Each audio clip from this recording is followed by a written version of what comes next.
कितना सुहावना, कितना मनोहर आज का मौसम है। वृक्षों पर कितनी अद्भुत हरियाली है।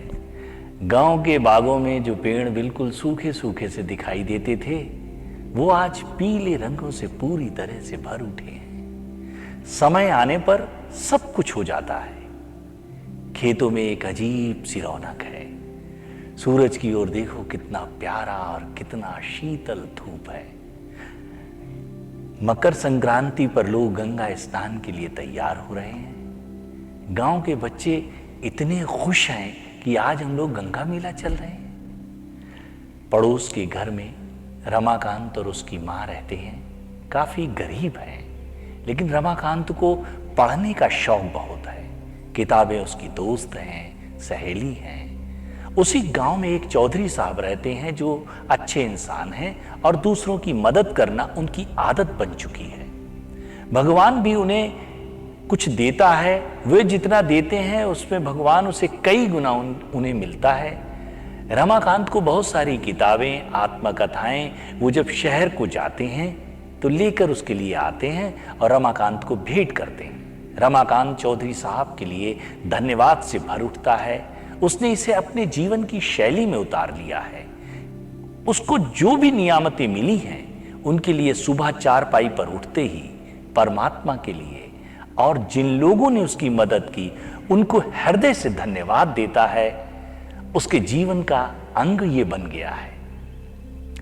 गांव के जो बड़े लड़के हैं उसके पास आए और बोले, रमाकांत, आज गंगा मेला नहीं चलोगे? रमाकांत के पास धन का अभाव था, लेकिन उसने इसे कभी स्वीकार नहीं किया।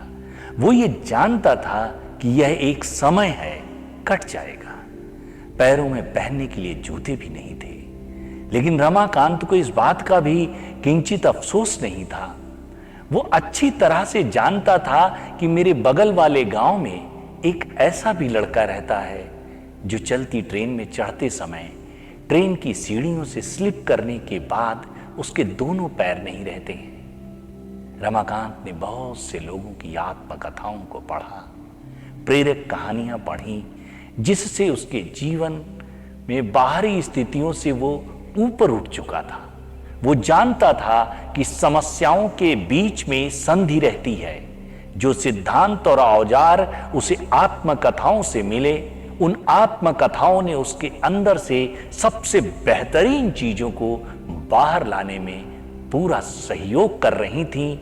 वो जब परेशान होता, परिस्थितियां जब उसके अनुकूल नहीं होती, तो वह अपने को आत्मकथाओं से अपने को जोड़ता और सोचता कि जब इन लोगों ने इतने बड़े बड़े कष्ट उठाए हैं, तो हमारी परेशानी तो कुछ भी नहीं है। वह पुनः ईश्वर को धन्यवाद देता।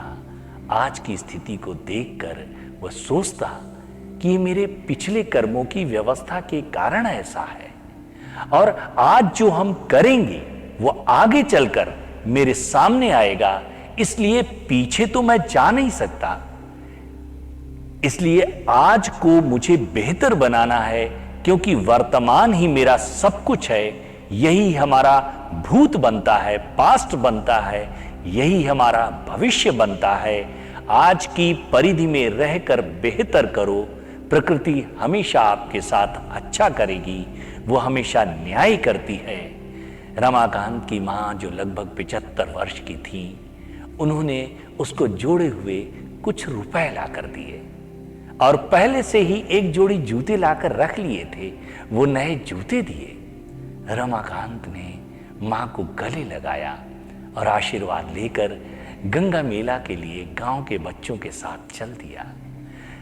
मां रमाकांत को दूर तक दरवाजे की चौखट पर खड़े देख रही थी और मन ही मन गदगद होकर प्यार के आंसू जो उसकी आंखों में छलक रहे थे, वो मन ही मन दोहरा रही थी कि रमाकांत, तू इतना बड़ा बनेगा कि दुनिया तेरी रोशनी से और रोशन होगी।